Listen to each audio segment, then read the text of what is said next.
अस्सलामुअलैकुम, बोल न्यूज़ में खुश आमदेद। मैं हूँ सहर फातिमा और मैं हूँ सादिया सैमसन। करते हैं बाकायदा आगाज। सबसे पहले आपको बताएं कि न्यूजीलैंड ने पाकिस्तान को वनडे सीरीज में व्हाइट वॉश कर दिया है। 265 रन का हदफ कौमी टीम के लिए डरावना ख्वाब साबित हुआ। बाबर आजम एक बार फिर 50 रन की जाती इनिंग खेलकर टीम के काम ना आ सके। कौमी टीम को आखिरी मैच में 43 रन से शिकस्त का मुंह देखना पड़ा। बॉलिंग और फील्डिंग के साथ साथ कौमी टीम ने खराब बैटिंग की रिवायत भी बरकरार रखी। कौमी टीम न्यूजीलैंड के देश में ढेर। कीवीज के हाथों व्हाइट वॉश का स्याह दाग लगवा दिया। ना तो हदफ बड़ा था, ना ही कंडीशंस मुश्किल थी। बस पाकिस्तानी लड़कों में हिम्मत की कमी थी। 268 रन के ताकुब में 221 रन पर शाहीन फड़फड़ाते रह गए। माउंट मोंगानोई में न्यूजीलैंड ने पहले बैटिंग करते हुए 267 रन बनाए। बारिश की वजह से मैच को 42 ओवर्स तक महदूद कर दिया गया था। कीवीज के मीरो 58 और ब्रेसविल 59 रन बनाकर नुमाया रहे। आकिफ जावेद 8 ओवर्स में 62 रन के एवज 4 विकेटें उड़ाकर ले गए। हदफ के ताकुब में पाकिस्तानी क्रीज पर आए तो चेहरे पर खौफ आया था। इमामुल हक जख्मी होकर पवेलियन लौट गए। बाबर आजम ने फिर से निस्फ सेंचुरी बनाई, लेकिन अपने लिए, टीम के लिए नहीं। टीम को फतह से हमकिनार न करा सके। तैयब ताहिर 33 और फहीम अशरफ 3 रन बना सके। टीम ने एक बार फिर बल्लेबाजी के जौहर दिखाए, लेकिन तब तक बहुत देर हो चुकी थी। न्यूजीलैंड ने 43 रन से फतह समेटकर सीरीज 3-0 से अपने नाम कर ली। और नाजरीन, किस किस को रोएं, जितना बड़ा नाम उतना ही छोटा काम। पाकिस्तानी बल्लेबाजों ने न्यूजीलैंड के हाथों बदतरीन शिकस्त पर क्या क्या कारनामे अंजाम दिए, दिखाते हैं आपको इस रिपोर्ट में। बल्लेबाज ठहरे दगाबाज। न बाबर पाकिस्तान टीम के आजम बन सके, न इमामुल हक मुकाबले में इमामत कर सके। रिजवान हो या उस्मान हदफ के ताक़ुब में रहे परेशान। तैयब हो या अब्दुल्ला सभी ने किया रुस्वा। बाबर आजम ने 3 मैचेस में 2 निस्फ सेंचुरियां बनाए, लेकिन अपने लिए हार जीत को खेल का हिस्सा करार देने वाले कप्तान मोहम्मद रिजवान के हिस्से में हार ही आई। हदफ के ताक़ुब में 3 बार क्रीज पर आए और सिर्फ 72 रन बना सके। इमामुल हक शायद किसी जरूरी काम से न्यूजीलैंड गए थे। पूरी सीरीज में सिर्फ 4 रन बना सके। उस्मान भी बल्ला थाम कर रहे परेशान। अपने करियर में सिर्फ 51 रन का इजाफा कर सके। ओपनर अब्दुल्ला शफी की 3 मैचेस की कहानी 70 रन पर क्लोज हुई। सलमान आगा ने 3 मैचेस में 78 रन का मजमुआ दागा। तैयब भी तैश में आए। अरे 3 मैचेस में पूरे 47 रन बनाए। कौमी टीम के कप्तान मोहम्मद रिजवान की प्रेस कॉन्फ्रेंस। उन्होंने कहा कि हमारी टीम में प्रोफेशनलिज्म की कमी है, खेल से आगाही की ज़रूरत है। उम्मीद है कि ईद के बाद हमारी टीम उस जगह पर पहुंच जाएगी जहां पर कौम की तवक्कुआत हैं। T20 स्क्वाड से बाहर होने पर कुछ नहीं कह सकता। बोर्ड के फैसले को तस्लीम किया है। टॉस जीतकर पहले बॉलिंग का फैसला दुरुस्त था। इस ग्राउंड पर पहले बैटिंग करना काफ़ी मुश्किल था। बेहतर रिजल्ट ना आने पर तनकीद करना मुनासिब है। और हमेशा की तरह इस बार भी शायकीन क्रिकेट कौमी टीम से दिल बर्दाश्ता हो गए। कहते हैं आज के बाद से मैच देखना ही छोड़ देंगे। बात ये है कि जो मर्जी हो जाए, जितना मर्जी पैसा लग जाए, जितना मर्जी कॉन्फिडेंस बना लो कि पाकिस्तान जीतेगा, ये तो आपका झूठ होता है। लोगों का बड़ा नुकसान होता है। टीवी टूट जाते, लोग रोते हैं, लेकिन ये टीम, पाकिस्तानी टीम, ये बात नहीं समझती। वो कहते हैं बस ठीक है, हार गए हैं, कोई गल नहीं, नेक्स्ट। अवाम तो पागल है जी है, ये भी कहते नहीं जी जीतनगे, नहीं जीतनगे। बहुत बुरी कारकर्दगी दिखा रही है। ये उम्मीद नहीं थी पाकिस्तान टीम से। जितनी उम्मीदें थी पाकिस्तान क्रिकेट टीम के साथ, वो अब बिल्कुल ख़त्म हो चुकी हैं। मैं समझता हूँ कि एज अ पाकिस्तानी होने के नाते इस पूरी टीम को तब्दील किया जाए।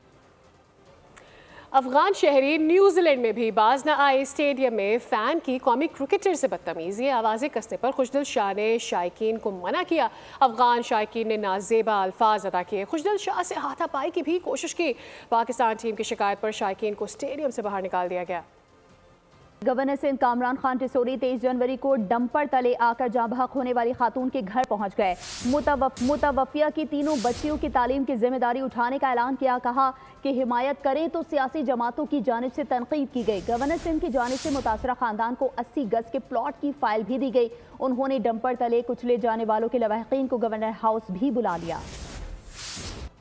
12 अप्रैल को दोपहर 2 बजे इस शहर में जितने लोग डंपर तले कुचले हैं या टैंकर तले कुचले हैं, उनके लवाहिकीन गवर्नर हाउस आ जाएं, मेरे साथ बैठकर खाना भी खाएं।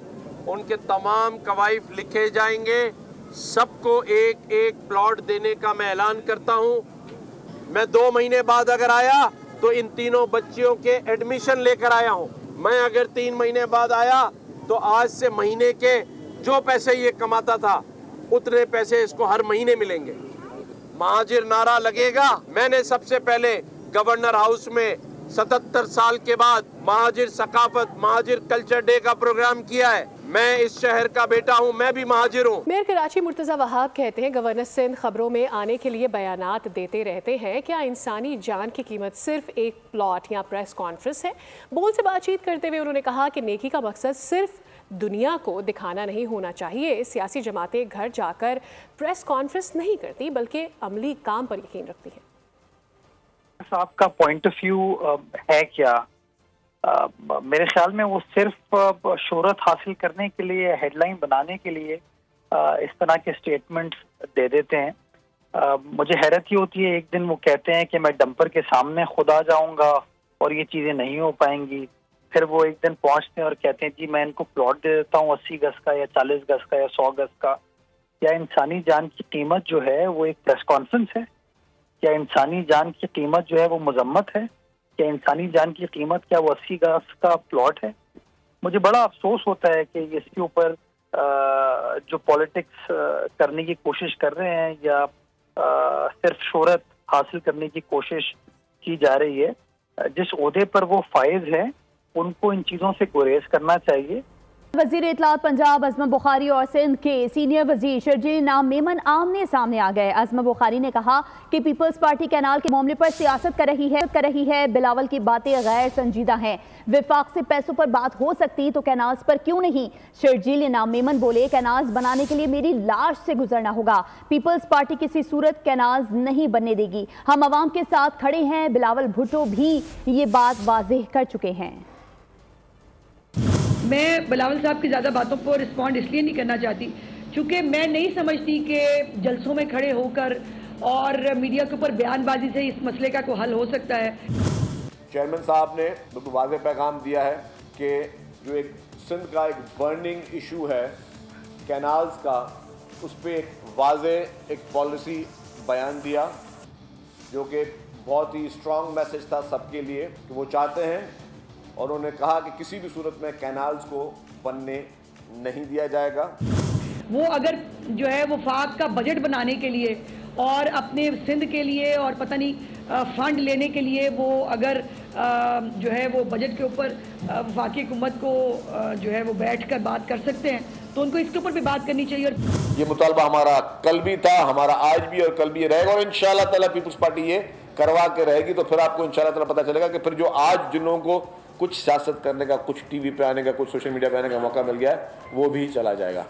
खबर दे रहे हैं कि गुज़िश्ता रोज़ फकीरा गोट में मुबैना डकैती मज़ाहिमत में हामला औरत की हलाकत, शौहर ही बीवी का कातिल निकला। पुलिस ने आला कत्ल बरामद कर लिया। पुलिस ने वाक़े का मुकदमा दर्ज कर लिया। शौहर की जानिब से बताई गई जाए वकुआ दुरुस्त नहीं और हलाकत का मकाम कहीं और है। पुलिस ने शौहर को हिरासत में ले लिया है। गुज़िश्ता रोज़ एक वाक़या पेश आया था फकीरा गोट में, मुबैना डकैती का वाक़या बताया गया था। मुबैना डकैती मज़ाहिमत पर हामला औरत हलाक हुई है, लेकिन इसका वाज़ेह जो तफसीलात अब सामने आई उसमें बताया ये गया है कि शौहर ही बीवी का कातिल निकला है। पुलिस ने इस हवाले से आला कत्ल भी बरामद कर लिया है। पुलिस ने वाक़े का मुकदमा दर्ज कर लिया है। शौहर की जानिब से बताई गई जाए वकुआ दुरुस्त नहीं और हलाकत का मकाम कहीं और है। पुलिस ने ये मौक़िफ़ इख्तियार किया है। पुलिस ने शौहर को हिरासत में ले लिया है। मज़ीद तफ्तीश की जा रही है। ये वाक़या कल पेश आया था फकीरा गोट में, जिसे इब्तदाई तौर पर बताया गया था कि हामला औरत की जानिब से मज़ाहिमत की गई, जिसके बाद डकैत ने उसके ऊपर गोली चला दी और फिर वो हलाक हो गई। लेकिन असल कहानी अब सामने आई, पता चला कि शौहर ही ने बीवी का कत्ल किया था। तो उधर कराची में ईसा नगरी के करीब ट्रॉलर और लग्जरी गाड़ी में तसादुम के बाद खातून की हवाई फायरिंग का वाकया। पुलिस के मुताबिक खातून ने गाड़ी को नुकसान पहुंचने पर फायरिंग की। करीब मौजूद पुलिस मोबाइल मौके पर पहुंची। खातून को फायरिंग के इल्जाम में गिरफ्तार किया गया, जबकि ट्रॉलर ड्राइवर भी हिरासत में है। खातून के खिलाफ मुकदमा सरकार की मुद्दत में थाना PIB कॉलोनी में दर्ज किया गया। खातून के कब्जे से बरामद असलाह 31 दिसंबर 2023 को एक्सपायर हो चुका था।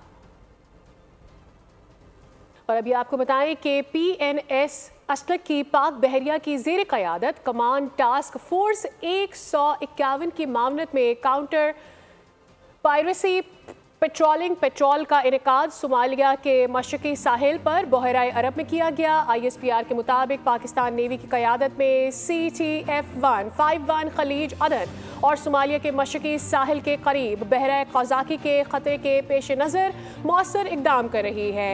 PNS असलत की काउंटर पायरेसी पेट्रोलिंग का मकसद बहरी क़ज़ाकी मुसल्लह डकैती और दीगर गैर कानूनी सरगर्मियों को रोकना था। के साथ ही बोल न्यूज से फिलहाल इतना ही। अपडेटेड रहने के लिए विजिट कीजिए हमारी वेबसाइट bolnews.com। देखते रहिए बोल न्यूज।